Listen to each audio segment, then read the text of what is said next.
துளசிவனம் உறவுகளுக்கு அன்பு வணக்கங்கள். அன்புடன் பாரதி கண்ணதாசா. இந்த வீடியோவில் பார்த்தீங்க அப்படின்னா இப்போ ரீசெண்டாக செஸ்ஸில் வந்து வேர்ல்டு சாம்பியன்ஷிப் டைட்டில் வின் பண்ண கிராண்ட் மாஸ்டர் குகேஷ் அவரோட வாழ்க்கை பயணம் தான் வந்து நம்ம ஷார்ட் அண்ட் ஸ்வீட்டாக வந்து பார்க்க போகிறோம். இப்போ கடந்த சில நாட்களை பார்த்தீங்க அப்படின்னா இந்தியா மட்டும் கிடையாது, உலகம் ஃபுல்லாகவே அடிபடுற பேர் வந்து இவரோட பேர் தான். ஸோ இவர் வந்து இந்த நிலைமைக்கு வர்றதுக்கு வந்து இவர் எவ்வளோ கஷ்டப்பட்டிருக்காரு, இவருக்காக யார் யாரெல்லாம் கஷ்டப்பட்டிருக்காங்க அப்படின்றதான் வந்து இந்த வீடியோவில் பார்க்க போகிறோம்.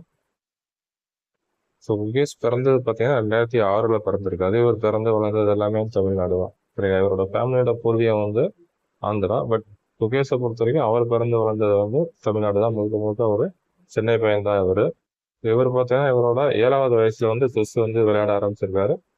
பொழுதுபோக்காக தான் விளையாடிருக்காரு. அதுக்கப்புறம் பார்த்தீங்கன்னா போக போக இவருக்கும் செஸ்ஸை பிடிச்சிருக்கு, செஸ்ஸுக்கும் வந்து இவரை பிடிச்சிருக்கு. ஃபர்ஸ்ட்டு வந்து விளையாட தினமும் வீட்லேயே இவரே வந்து செல்ஃபாக ப்ராக்டிஸ் பண்ணவர். அதுக்கப்புறம் போக போக கிளப்பில் ஜாயின் பண்ணி ப்ரொஃபஷனலாக வந்து ப்ராக்டிஸ் எடுக்க ஆரம்பிச்சிருக்காரு. ஸோ இவரோட அப்பா பேர் பார்த்தீங்க அப்படின்னா ரஜினிகாந்த். இவர் வந்து ஒரு இஎன்டி ஸ்பெஷலிஸ்ட், சரிங்களா? காது மூக்கு தொண்டை மருத்துவர். அடுத்து இவங்க அம்மா பேர் பார்த்தீங்கன்னா பத்மா. இவங்க வந்து ஒரு மைக்ரோ பயாலஜிஸ்ட். ஸோ குகேஷோட ஒரு பெரிய மாரல் சப்போர்ட் அப்படின்னா அவங்க அப்பாவை வந்து குறிப்பிட்டு சொல்லலாங்க. ஏன்னா அப்படின்னா குகேஷோட இந்த செஸ் ப்ரொஃபஷனுக்காக அவர் வந்து தன்னோட அந்த மெடிக்கல் ப்ரொஃபஷனையே வந்து விட்டுட்டு வந்திருக்காரு. ஸோ குகேஷ்க்கு வந்து செஸ் காம்படிஷனுக்காக ஸோ நேஷனல் லெவலையும் சரி இன்டர்நேஷனல் லெவலையும் சரி எங்கே போனாலும் குகேஷ் கூட ட்ராவல் பண்ணுறது அவங்க அப்பா தான். அதுக்காகவே தன்னோட பையனுக்கு வந்து அவர் மாரல் சப்போர்ட்டாக இருக்கணும் அப்படின்றதுக்காக வந்து அவர் தன்னோட அந்த மெடிக்கல் ப்ரொஃபஷனையும் வந்து விட்டுட்டு வந்திருக்காரு. இப்போ இந்தியாவை பொறுத்த வரைக்கும் செஸ் விளையாடுற பிளேயர்ஸ் யாராக இருந்தாலும் அவங்களுக்கு ரோல் மாடல் பார்த்தீங்கன்னா கண்டிப்பாக விஸ்வநாதன் ஆனந்தா தான் இருப்பார் பெரும்பாலான பேருக்கு. இப்போ நம்ம குகேஷ்க்கும் பார்த்தீங்க அப்படின்னா விஸ்வநாதன் ஆனந்தை பார்த்து பெரிய அளவில் இன்ஸ்பயர் ஆகி தான் வந்து அவர் செஸ் விளையாட வந்திருக்காரு. விஸ்வநாதன் ஆனந்த் வந்து குகேஷ்க்கு வந்து ரோல் மாடல் மட்டும் கிடையாது, இப்போ குகேஷ்க்கு வந்து ஒரு நல்ல வெல் விஷராகவும் ஒரு பிலாசபர் அண்ட் கைடாகவும் வந்து இன்னைக்கு வரைக்கும் அவர் ஒரு மாரல் சப்போர்ட்டாக இருந்துட்டு இருக்காரு. குகேஷோட வாழ்க்கையை புரட்டி போட்ட ஒரு சம்பவம்னா அது வந்து 2014 நடந்த நம்ம தமிழ்நாட்டில் நடந்த வேர்ல்டு சாம்பியன்ஷிப்பை சொல்லலாங்க. ஸோ அதில் பார்த்தீங்கன்னா விஸ்வநாதன் ஆனந்தும் மேக்னஸ் கால்சனும் வந்து மோதினாங்க. ஸோ இதில் பார்த்தீங்க அப்படின்னா மேக்னஸ் கால்சன் தான் வந்து ஜெயிச்சாரு. நம்ம விஸ்வநாதன் ஆனந்தும் தோத்துட்டாரு. ஸோ இதை வந்து குகேஷ் வந்து டிவியில் பார்த்துருக்காரு. இந்த சம்பவம் வந்து அவரை பெரிய அளவில் பாதிச்சிருக்கு. ஸோ நம்ம நாட்டை விட்டு கைவிட்டு போன அந்த டைட்டில் வந்து ஒரு நாள் வந்து நம்ம வந்து திரும்ப வந்து ஜெயிச்சு நம்ம நாட்டுக்கு கொடுக்கணும் அப்படின்னு சொல்லி அப்போ வந்து அவர் ஒரு சபதம் எடுத்துக்கிறாரு. சரியா பார்த்தீங்கன்னா 10 வருஷம் கழிச்சு 2024 வந்து அவர் வந்து தன்னோட சபதத்துல வந்து ஜெயிக்கிறாரு. அடுத்த நம்ம இந்திய செஸ் சாம்ராஜ்யத்தோட 2 முக்கிய தளபதிகள்னா நம்ம பிரக்யானந்தாவும் நம்ம குகேஷையும் வந்து நம்ம தாராளமாக சொல்லலாம். அந்த அளவுக்கு அவங்க சாதனை பண்ணியிருக்காங்க. அடிப்படையில் அவங்க 2 பேருமே வந்து நல்ல நண்பர்கள். 2 பேருமே பார்த்தீங்கன்னா சென்னை வேலம்மாள் ஸ்கூலோட ஸ்டூடெண்ட்ஸு. ஸோ 2 பேருமே பார்த்தீங்கன்னா சமகாலத்தில் ஒன்றா வளர்ந்தவங்க. 2 பேருக்கு இடையில ஒரு அடிப்படையிலேயே வந்து ஒரு நல்ல நட்பும் ஒரு புரிதலும் இருக்கு. வெளியில் பார்க்குறதுக்கு இவங்க அமைதியானவங்க தெரிஞ்சாலும் தனிப்பட்ட முறையில் தனியாக இருக்கிறப்ப நல்லா ஜோவியலாக பிரித்து பேசக்கூடிய ஒரு நல்ல நண்பர்கள். இப்போ நடந்து முடிஞ்ச அந்த வேர்ல்டு சாம்பியன்ஷிப் செஸ் போட்டியில் வந்து நம்ம குகேஷ் வந்து எதிர்த்து போட்டிட்டது வந்து சாதாரண ஆள் இல்லைங்க. அவர் பேர் வந்து டீங் லியரன், சைனா பிளேயரு. 2 பேருக்கு பார்த்தீங்கன்னா ஏஜ் கேப்பே பார்த்தீங்கன்னா ஜாஸ்தி. குகேஷ்க்கு வந்து 18 வயசு, டீங் லியரன் பார்த்தீங்கன்னா கிட்டத்தட்ட அவருக்கு 32 வயசு. ஸோ வயசுலையும் சரி எக்ஸ்பீரியன்ஸ்லையும் சரி குகேஷோட பெரியவர் அவர். இந்த மேட்சை பொறுத்த வரைக்கும் குகேஷ் ஜெயிப்பார் அப்படின்னு சொல்லி இந்த செஸ்ல இருக்கக்கூடிய எக்ஸ்பர்ட்ஸ், சரிங்களா, குறிப்பாக இந்தியாவுக்கு வெளியே இருக்கக்கூடிய எக்ஸ்பர்ட்ஸ் வந்து எல்லாரும் யார் ஜெயிப்பான்னு நினைச்சான்னு பார்த்தீங்கன்னா டீங் லியரன் தான் ஜெயிப்பார் அப்படின்னு தான் வந்து எக்ஸ்பெக்ட் பண்ணாங்க.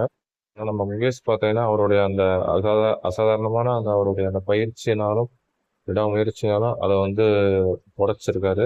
முக்கிய காரணம் பார்த்தீங்கன்னா அவருக்குள்ள இருந்த அந்த வெறி. அந்த 2014 மேட்ச்ல வந்து மேக்னஸ் கார்ல்சன் கிட்ட வந்து விஸ்வநாதன் தோத்தார் இல்லையா? ஸோ அப்போ அவர் எடுத்துக்கிட்ட சபதம், அந்த சபதம் தான் ஒரு இந்த நிலைமைக்கு வந்து அவருக்கு கொண்டு வந்திருக்கு. ஸோ இதை வந்து அவர் சாதிச்சும் காட்டியிருக்காரு. எந்த டைட்டில் நம்ம நாட்டை விட்டு போனதோ அந்த டைட்டில் வந்து நம்ம மூலமா வந்து நம்ம நாட்டுக்கு கிடைக்கும்னு நினைச்சாரு இல்லையா? அந்த ஒரு வெறி தான் வந்து அவரை இந்த அளவுக்கு சாதிக்க தூண்டியிருக்கு அப்படின்னு சொல்லணும். இந்த வெற்றி வந்து குகேஷ்க்கு வந்து சாதாரணமாக கிடைக்கிறாங்க. கிட்டத்தட்ட ஒரு 10 வருஷம் தவம் இருந்த மாதிரி இருந்திருக்காரு இந்த விளையாட்டுக்காக. கிட்டத்தட்ட அவர் எல்லாத்தையுமே வந்து சாக்ரிஃபைஸ் பண்ணிருக்காரு அப்படின்னு தான் சொல்லணும், சரிங்களா? கிட்டத்தட்ட சோசியல் மீடியாவில் கூட இவருக்கு அக்கௌண்ட் இல்லைன்ற மாதிரி தான் சொல்றாங்க. ஃபேஸ்புக் ட்விட்டர்ல கூட குகேஷ்க்கு வந்து அக்கௌண்ட் இல்லை அப்படின்ற மாதிரி தான் சொல்றாங்க. கடந்த 10 வருஷம் பார்த்தீங்கன்னா அவர் மனசுல அவரோட மைண்ட்ல இருந்தது வந்து செஸ் செஸ் செஸ் மட்டும்தான். இவருடைய அந்த 10 வருஷ டெடிகேஷன், அந்த சாக்ரிஃபைஸ்க்கு இவர் கிடைச்சிருக்க கிஃப்ட் தான் இப்போ அந்த வேர்ல்டு சாம்பியன்ஷிப் டைட்டில். ஸோ இந்த வேர்ல்டு சாம்பியன்ஷிப் ஃபைனல் மேட்சை பார்த்தவங்களுக்கு தெரியும், அது வந்து ஒரு சாதாரண மேட்ச் கிடையாது. 2 பேருமே வந்து ஜெயிக்கணும் அப்படின்னு கடைசி வரைக்கும் போராடினாங்க. ஸோ டிங் லெரன் போராடினதில் ஆச்சரியம் இல்லைங்க. அவர் வந்து கிட்டத்தட்ட வெல் எக்ஸ்பீரியன்ஸ்டு பிளேயரு, அதுபோக முன்னாள் வேர்ல்டு சாம்பியனும் கூட. ஆனால் நம்ம குகேஷ் வந்து கடைசி வரைக்கும் போராடி ஜெயிச்சது தான் வந்து மிகப்பெரிய விஷயம். நம்ம குகேஷ் வந்து ஜெயிச்சது பார்த்தீங்கன்னா நிறைய பேர் வந்து வாழ்த்து தெரிவிச்சிருக்காங்க. அதில் 2 முக்கியமானவங்க பார்த்தீங்க அப்படின்னா எலான் மஸ்கும் சுந்தர் பிச்சையும். ஸோ சுந்தர் பிச்சை அவர்கள் வாழ்த்து தெரிவிச்சாரு, எந்த ஒரு ஆச்சரியம் இல்லைங்க. ஏன்னா வந்து அவர் நம்ம இந்தியா வம்சாவளியை சேர்ந்தவர், சரிங்களா? அதனால் அவர் வாழ்த்து தெரிவிச்சது எந்த ஒரு ஆச்சரியம் இல்லை. பட் எலான் மஸ்க் வாழ்த்து தெரிவிச்சது வந்து ஒரு மிகப்பெரிய விஷயம்.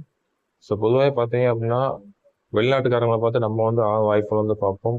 பட் இப்போ பார்த்தீங்க அப்படின்னா இவருடைய இந்த முகேஷோட வெற்றியை பார்த்து ஸோ வெளிநாட்டுக்காரங்களே வாய்ப்புலந்து வந்து நமக்கு வாழ்த்து தெரிவிக்கிறாங்க. ஸோ அதுக்கு காரணம் பார்த்தீங்க அப்படின்னா ஸோ முகேஷோடைய முகேஷோடைய ஹார்ட் ஒர்க்கும் டெடிகேஷனும் தான். ஸோ வெளிநாட்டுக்காரங்களையும் நம்மளை பார்த்து வாய்ப்புலத்தை வச்ச முகேஷுக்கு இதுக்காகவே வந்து நம்ம ஒரு மிகப்பெரிய சலுகை கொடுத்தே ஆகணும். ஸோ எத்தனை நாளைக்கு தாங்க நம்ம வந்து ஃபாரினர்ஸோட சக்ஸஸ் ஸ்டோரியாவே கேட்டுக்கிட்டே இருக்காது. ஸோ அவங்க வந்து நம்மளோட சக்ஸஸ் ஸ்டோரியை படிக்கட்டுமே. குகேஷோட வளர்ச்சி பார்த்தீங்கன்னா திடீர் வளர்ச்சி கிடையாது, படிப்படியான வளர்ச்சி தான்.